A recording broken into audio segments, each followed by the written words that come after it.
Oh. Atau ini tadi pembawa acaranya Pak Mas Yusuf? Pembawa acaranya ini. Mas Rohimin, Pak. Pak Sarahimin. Ya Mas Yusuf Pak, Mas Yusuf. Ini gambar apa ini Mas Yusuf? Kenapa? Ijab sah. Ijab sah. Ya, gambar ijab kabul ya. Ini kira-kira pakai hukum apa tidak ini Mas Yusuf? Jelas pakai, Pak. Kalau enggak pakai nanti ngawur. Oh ya Pak, ngawur. Kok tahu ya? Ya. Ini saya tanya ini apakah syariah kan gitu. Ini kan hukum Islam. Maka hukum Islam an-nikah ya. An-nikah itu kalau secara bahasa ya hubungan seksual sebetulnya itu ya. An-nikah. Itu harus ada hukumnya di dalam Islam itu. Hukum Islam namanya syariah. Ya. Jadi kita sudah biasa menggunakan hukum Islam, tetapi pada saat hukum Islam yang terbayang apa Mas Yusuf kalau bilang hukum Islam? Mungkin itu, Pak. Ya tadi seperti kalau maling potong tengah. Nah, itu yang terbayang itu. Apa karena kebanyakan maling ya? Nggak tahu. Iya, ya. Hukum rajam, itu selalu dibilangnya. Ya. Nah, ini kan hukum. Mengapa? Oh, karena kalau hubungan seksual yang tidak melalui hukum, namanya pintu buka, namanya akad nikah, maka tidak halal. Itu kan hukum. Ya. Nanti kita lihat dari segi syariah dan segi fikih ya. Kalau yang ini, ya kira-kira yang ini ya. Kira-kira kalau yang ini terkait dengan bahasan yang gambarnya muncul. Kalau melihat gambar ini apa kira-kira? Yang terlintas di benaknya Mas Yusuf. Mungkin posisi sholat, Pak. Mungkin ke Apa soal kita selesai sunnah kan begitu kira-kira? ke fikih mungkin, Pak. Kan beda. Apa kira-kira kalau ke fikih itu? Nah itu Pak, posisi sholat. Posisi sholat. Oke, ya. Ya, mungkin karena sudah terimage kita ada cerita syariah dan fikih ya. Begini, ini pun kita dekati dengan ilmu lah begitu ya. Saya berharap nih mahasiswa MIPA, secara umum orang Muslim di dalam memahami kita beragama ini, ya, karena dengan ilmu, ya, dengan ilmu. Nah, saudara nggak usah khawatir. Saya kan jurusannya Ilkom. Ilkom itu apa? Mas Yusuf jurusannya apa? Saya kimia, Pak. Oh kimia. Oh kimia, wah sekali mas saya harus belajar agama.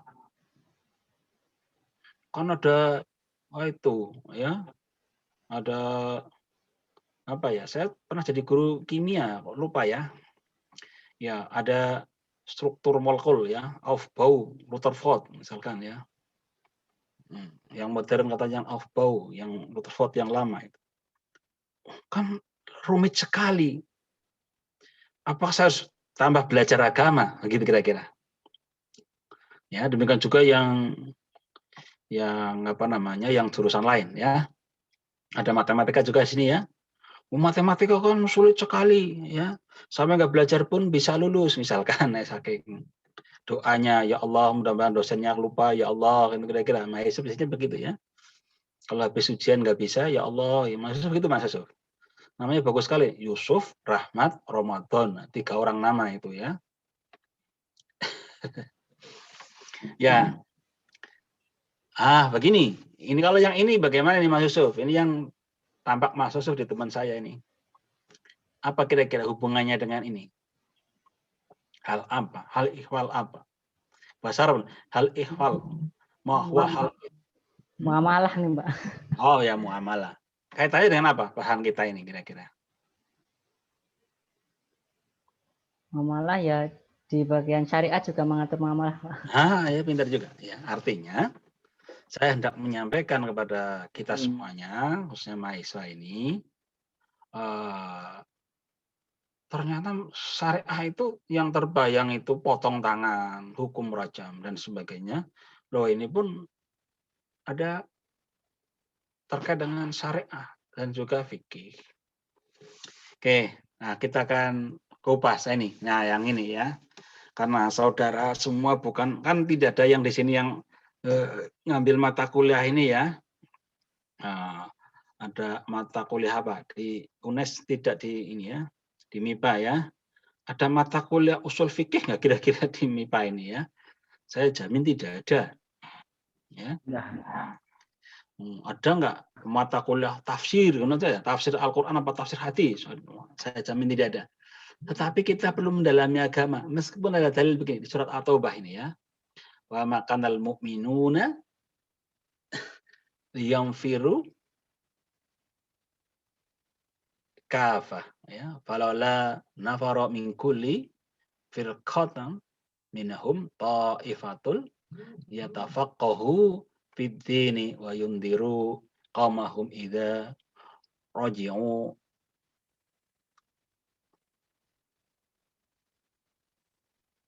ilaihim la'alahum yahdharun.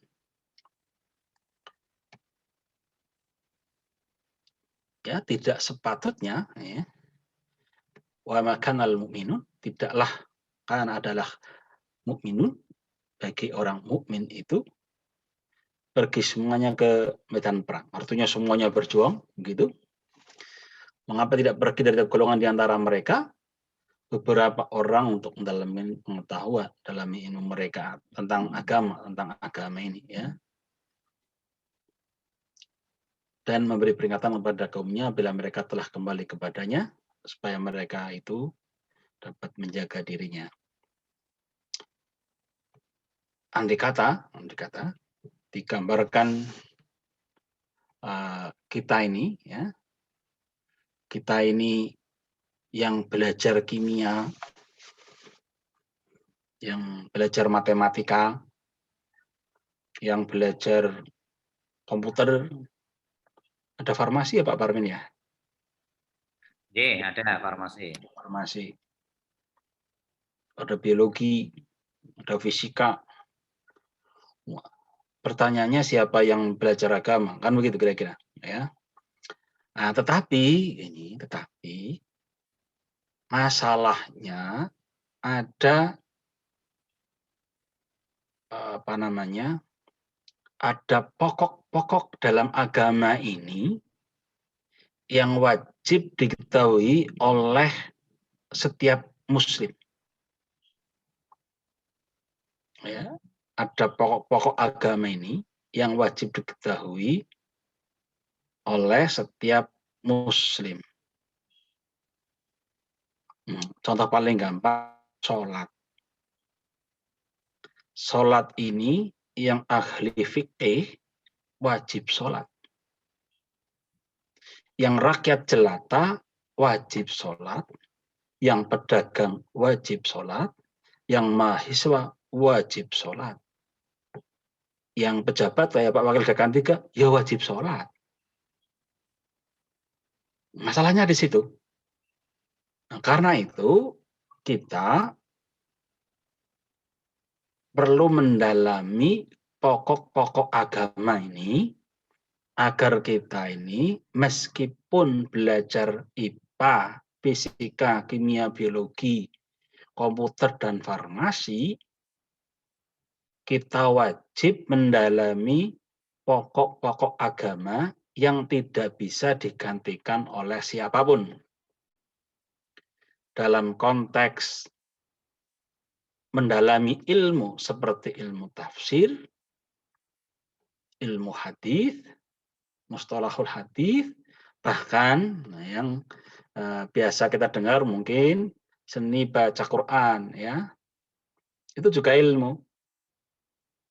Kan ada Bayati, ini lagu Bayati, ada ilmunya itu. Oh, ini lagu jenis lagu. Itu juga ada ilmunya ya. Tetapi ada ilmu pokok yang wajib kita ketahui, karena jika kita tidak memiliki ilmunya, maka kita akan tersesat. di dunia dan di akhirat. Oke, baiklah. Nah, ini ya. Saya tadi menampilkan tentang gambar sholat, ya.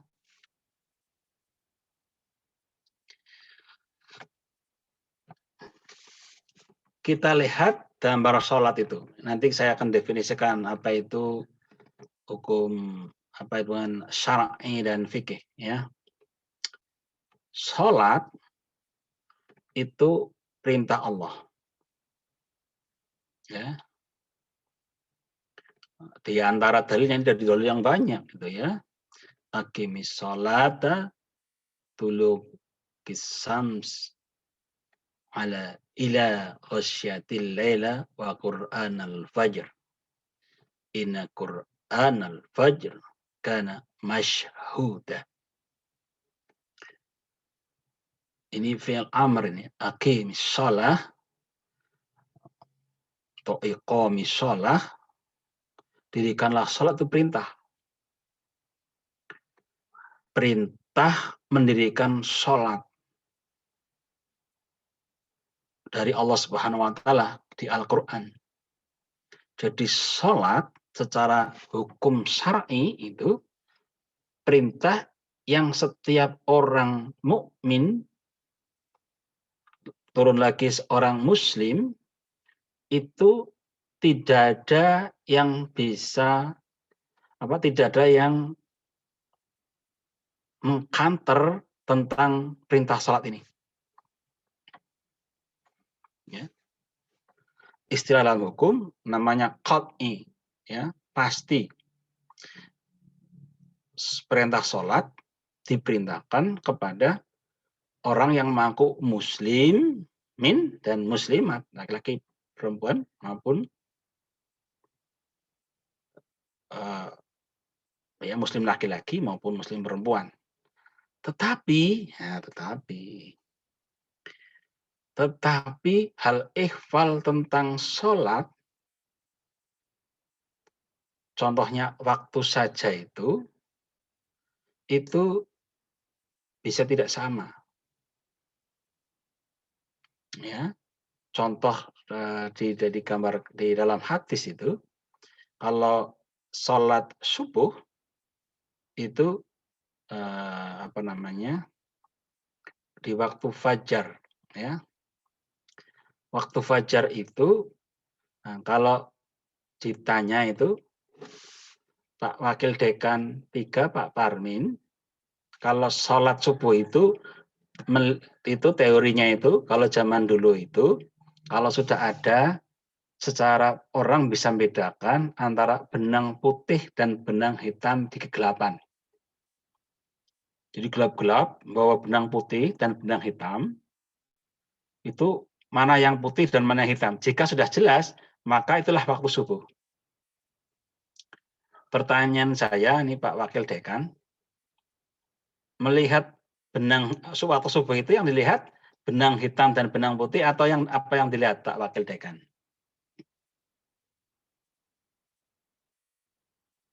Masih di sini Pak Wakil Dekan ya? Ya, benangnya yang dilihat. Oh, memang iya. Iya, yang dilihat Pak Wakil Dekan 3 bukan benang, tapi beker jam yang kering gitu. Ya, terus lihat jam. Saya kira juga semua yang dilihat adalah jam. Lebih detail lagi, jamnya dilihat nih, waktu Semarang, waktu Jawa Timur, gitu jam. Nah, di hadis tidak ada yang tentang jam, Pak Parmin. Tapi itu ya, bisa membedakan antara benang putih dan benang hitam di kegelapan. Nah, kita sekarang menggunakan jam. Jam itu di Quran tidak ada. Di hadis pun tidak ada. Nah, lahirlah di situ yang namanya fikih. Memahami hukum syar'i. Memahami hukum Allah ini. Aqimis shalah. Memahami hukum itu tergantung siapa yang memahaminya. Pak Wakil Dekan 3 memahami yang mudah.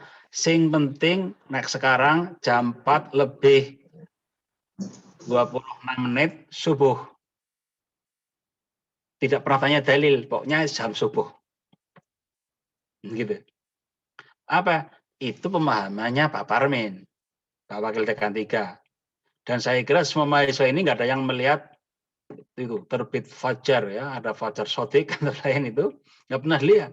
Bahkan kalau puasa Ramadan, kapan waktu subuh, wah itu yang didengar adalah imsak, malah masih boleh makan. Nah, itu yang di Al-Quran ada perintah secara syar'i, tetapi dipahami dalam pemahaman namanya fikih bisa berbeda. Sehingga masing-masing pemahaman, siapa itu paling mudah ulama yang paham, yang diikuti oleh umat-umatnya masing-masing pengikutnya, bisa berbeda-beda. Sebagai contoh ya, di Al-Quran ya, makanan yang haram itu antara lain darah, daging anjing itu, khamar itu ada dalilnya. Pertanyaannya, itu yang namanya kepiting itu halal atau haram? Itu dipahami dari ulama. Sehingga dalam mazhab Imam Syafi'i itu pemahaman fikih itu kepiting haram, tetapi imam yang lain seperti Hanafi dan Hambali tidak. Nah, karena itu saya berharap mahasiswa bisa paham yang ini. Nah, mengapa orang bisa berbeda dalam memahaminya? Saya akan definisikan dulu saja. Ini saya lompati saja. Nih, ya, saya lompati saja. Supaya nanti urutan ini tadi berkasus-kasus supaya tidak ngantuk. Jadi begini. Mahuwa syariah. Apa itu syariah? Ya.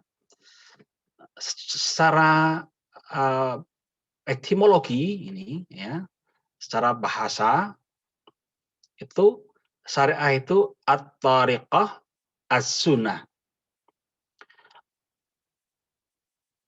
atau juga dimaknai sebagai tariq, sebagai jalan, atau dapat diartikan sebagai sumber mata air yang hening bening. Nah, itu bahasa Arab itu terjemahnya banyak sekali. Satu kata bahasa Arab itu bisa ada 250-an kata dalam bahasa Indonesia.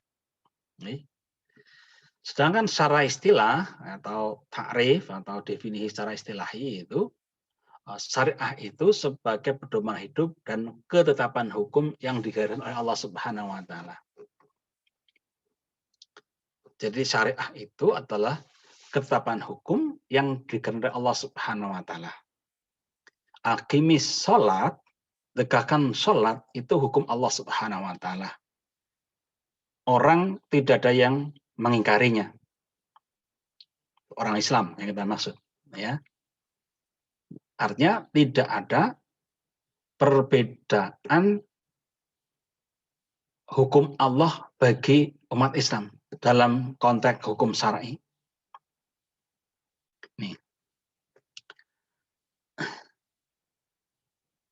Lebih spesifik nih, syariat Islam adalah tata cara pengatur dan perilaku hidup manusia untuk mencapai keridhaan Allah. Maka tadi ada gambar perdagangan. Jadi berdagang bagi umat Islam itu syariat. Menjadi guru, ya, Pak Dekan itu juga guru mahasiswa. Pak Ustadz Ibnul Barak juga guru, ya. Lebih spesifik lagi, khairukum man ta'alamal Quran ta'allamah. Sebaik-baik kalian adalah mengajar Al-Quran dan mengamalkannya. Mengamalkannya termasuk mengajarkannya. Ini juga hukum dari hadis. Jadi syariah itu berdasar dalam Al-Quran dan As-Sunnah. Nah, dalam konteks ini tidak ada orang Islam yang berselisih. Dalam konteks perintah syariat itu tidak ada yang berselisih. Apa itu yang berselisih? Yang berselisih yang ini, ya, mahwa fikih, ya. Makna fikih, ya, dari kata fakih, ya, yaqahu fakihan, ya, artinya paham, memahami, pemahaman. Jadi pemahaman tentang apa? Tentang syariah. Jadi fikih itu pemahaman tentang syariah. Tadi sholat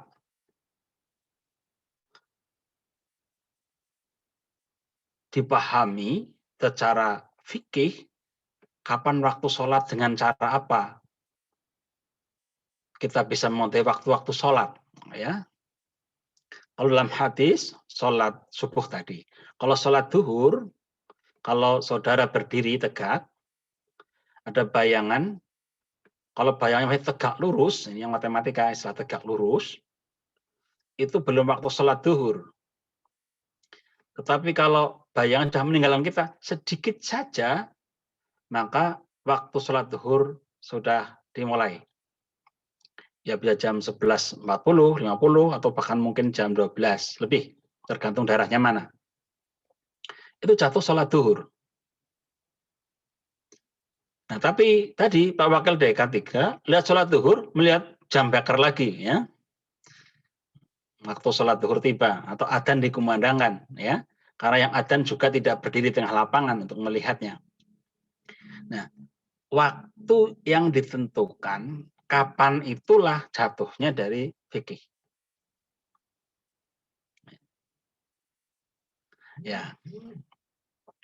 Jadi fikih itu bagian dari syariah, ya. Syariah Islam sudah barang itu. Tentang apa?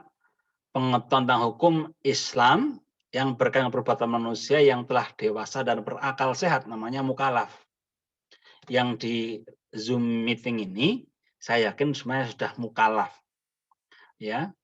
Orang sudah dewasa sehingga punya taklif, punya kewajiban melakukan perintah-perintah agama. Nah, seperti apa bentuknya? Nah,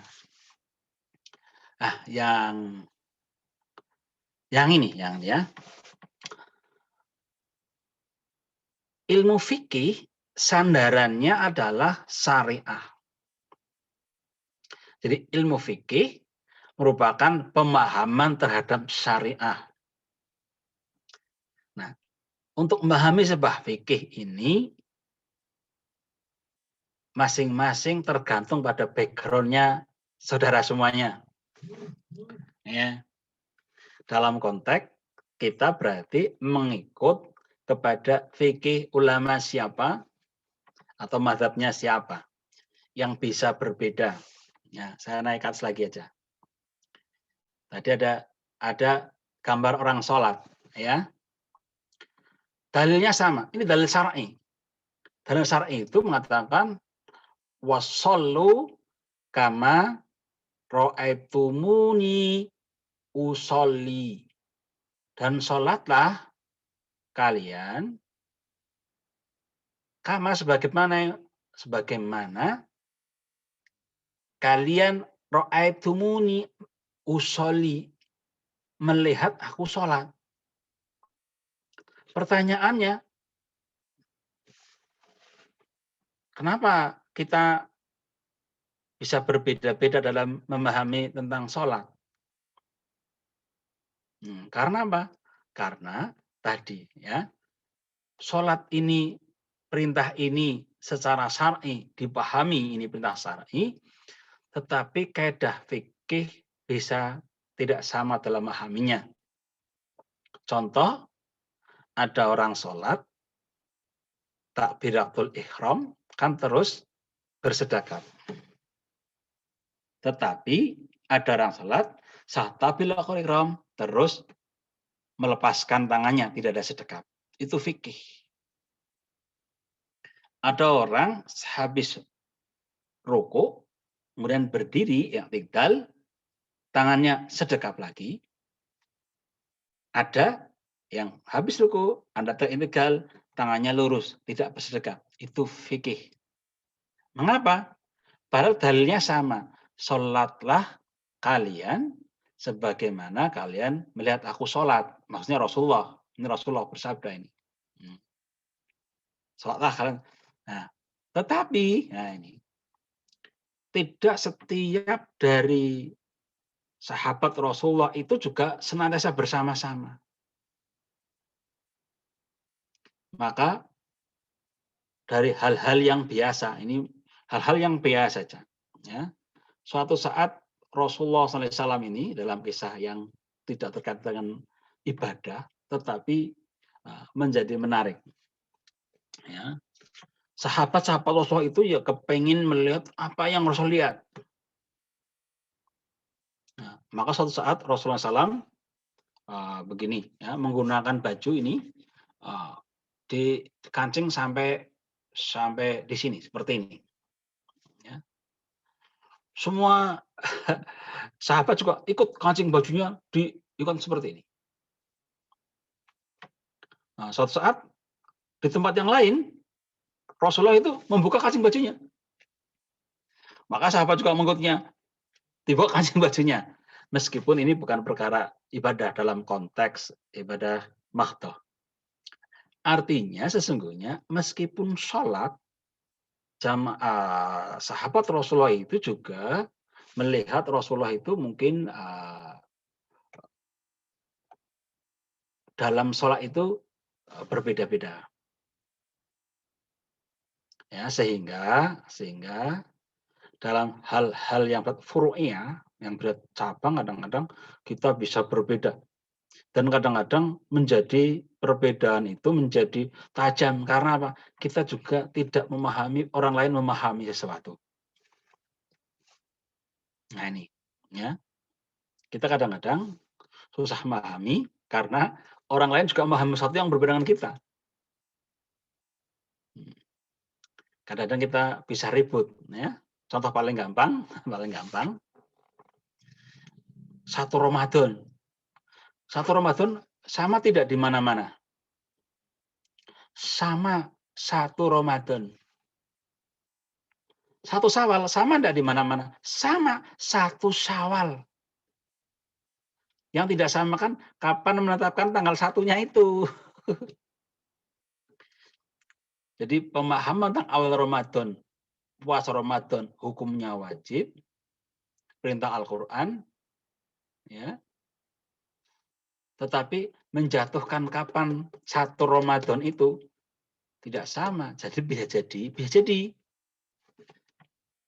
Pak Wakil Dekan satu Ramadannya hari Selasa, saya satu Ramadan bisa hari Rabu atau hari Senin.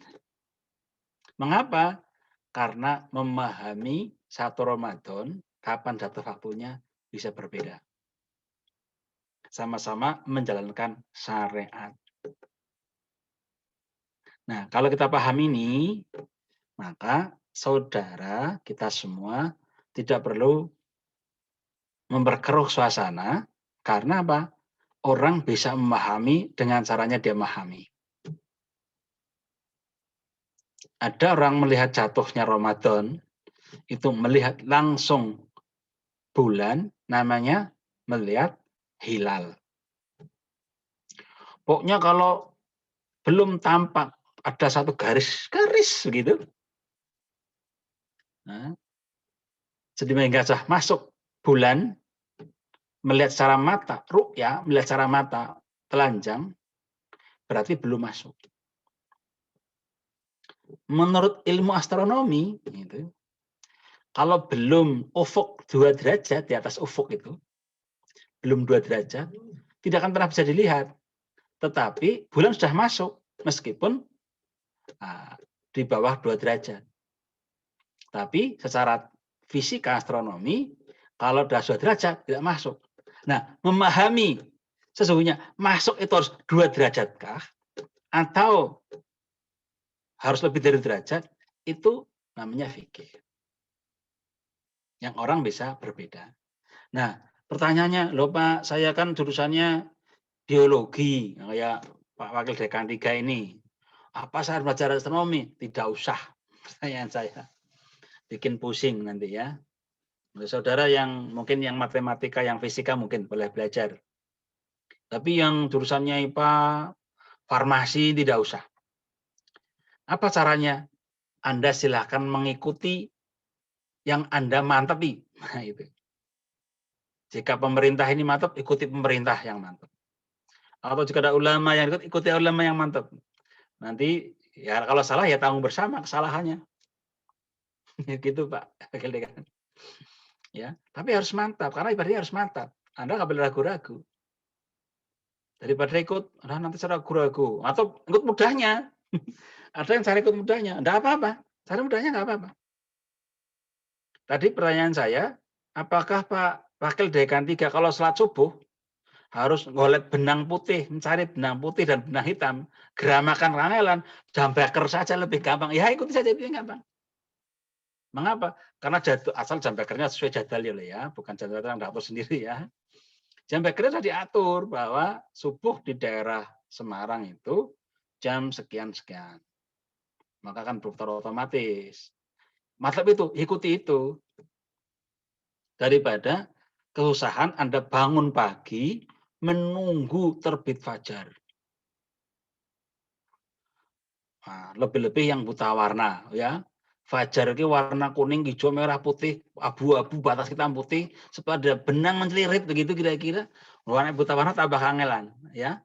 Ya mencari kemudahan, ya lihat jam beker. Nah, tanyanya jam beker ikut fikihnya siapa? Pertanyaannya gitu. Anda nggak pernah bertanya ya. Yusuf pernah bertanya nggak? Itu jadwal jam ikut fikihnya siapa? Jam Rasulullah tidak ada itu.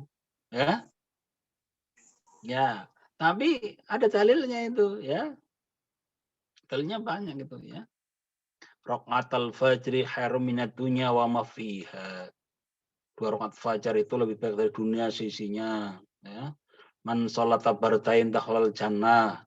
2 salat yang dingin ya.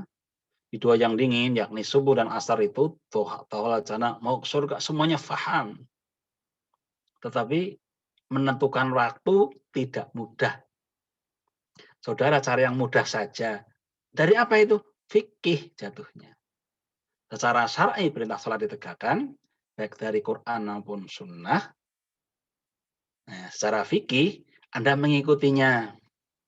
Silahkan mau yang melihat itu benang merah, benang hitam dan putih kelihatan. Mau melihat langsung matahari sehingga ada benang merah di matahari yang malam dan pagi terbit fajar itu, atau dengan jam beker. Nah, silahkan yang paling mudah, tetapi nggak ada yang berdebat. Maka yang subuh ini, mengapa nggak berdebat? Karena sholat subuhnya telat, katanya begitu ya. Nah, atau Anda sudah enak, pokoknya adzan di kumandangkan ikut subuh. Nah, di masjid atau yang musola yang terdekat. Itu kaidah fikih mengikutinya. Nah, sehingga banyak dalam konteks fikih orang bisa berbeda. Ya, contoh paling sederhana pada saat sholat Anda kukur ya. Bahasa Indonesia apa Pak Wakil dengan kukur? Apa ya kukur? Garuk-garuk. Garuk. Garuk-garuk sampai 3 kali nanti batal itu garukannya itu. Itu fikih. Tapi ada yang mengatakan gerakan yang tidak merusak gerakan utama, ya, bahkan nengok pun tidak batal. Bahkan berjalan pun tidak batal. Berjalan pun tidak batal. Berjalan pun tidak batal. Apa itu? Berjalan merapatkan soft. Ini di luar kata pandemi. Anda jaraknya sholat berjamaah, geser makmumnya jarak-jarak itu ada jaraknya. Anda mendekat merapatkan soft itu diperintahkan. Jadi gerak pun pelaku boleh di dalam sholat itu. Itu fikih. Diambil dari mana? Dari sunnah jatuhnya. Ya. Nanti kita mengenal hukum fikih itu. Ya, saya lompat aja ini. Nah, ini ya, contoh ini ya, saya beri contoh menikah tadi ya. Menikah ini men semangat Pak Parmin. Hukum nikah. Ini jamnya kalau anu diberitahukan ya, loh ini sudah ada hampir jam 3 ya. Nih. Dalam konteks fikih, menikah itu hukumnya bisa wajib, ini terakhir, bisa wajib, bisa sunnah, bisa mubah, bisa makruh, bisa haram. Menikah itu syar'i, hukum Islam. Anda tidak halal jika melakukan hubungan seksual yang tidak dibuka dengan nikah. Tapi nikah bisa jadi haram hukumnya. Itu fikih. Bisa makruh, itu fikih. Saya kira itu Pak Parmin. Ini sudah ada ternyata. Matur nuwun Ustadz Iwan Junedi. Mahasiswa, apa ada yang ingin ditanyakan satu saja misalnya? Monggo kalau ada. Terima kasih. Silakan bagi yang mau bertanya. Satu saja, satu waktunya.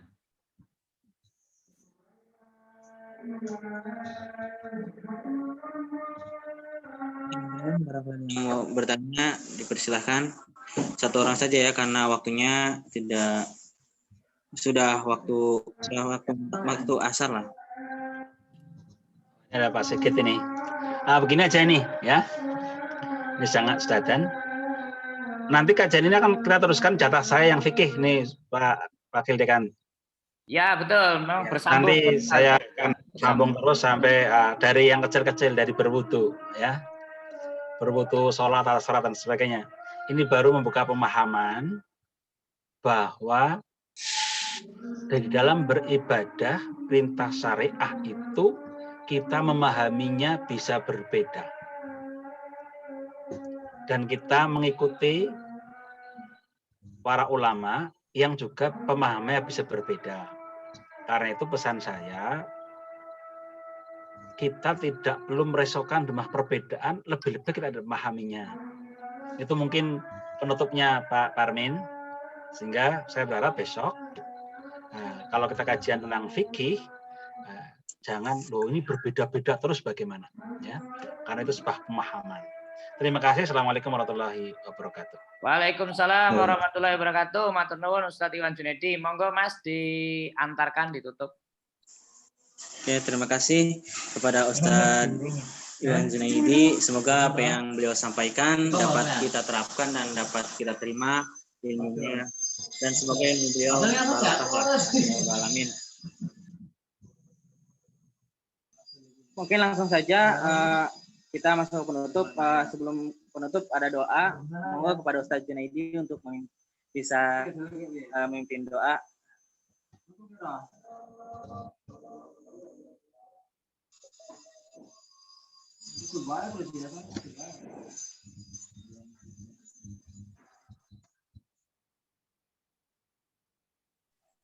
Monggo kita memohon berkah doanya dari Ustadz Iwan Junedi.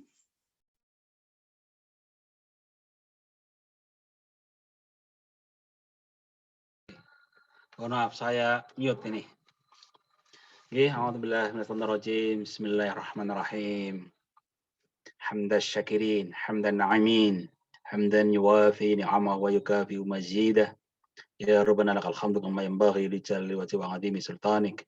Allahumma shalli ala Muhammad wa ali Muhammad. Allahumma ighfir lil mu'minina wal mu'minat wal muslimina wal muslimat al ahya'i minhum wal amwat.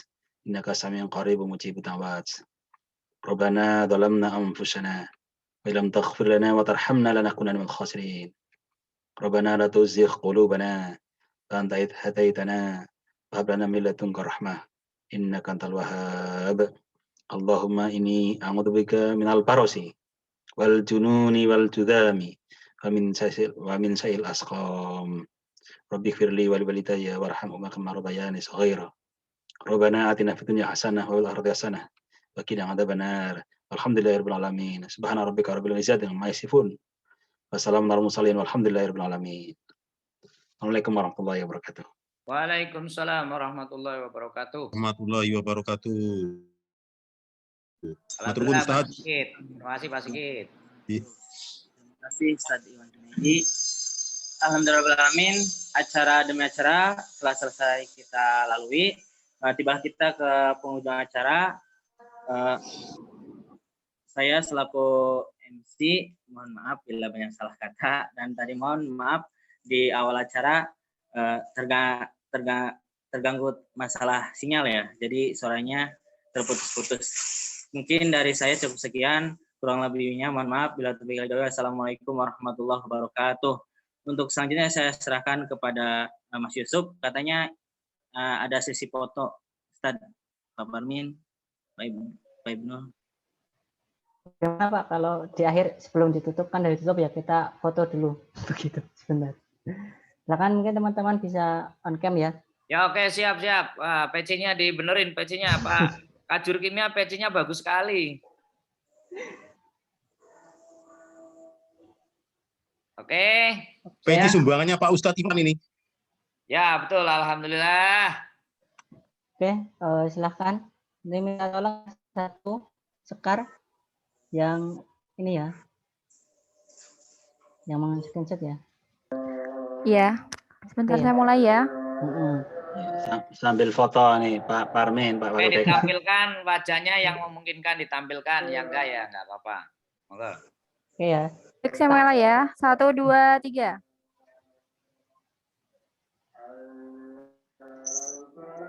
Satu kali lagi. 1, 2, 3. Sudah. Sampun Pak Parmin. Ya, oke, Mas. Nggih, Matur nuwun, Mas. nggih.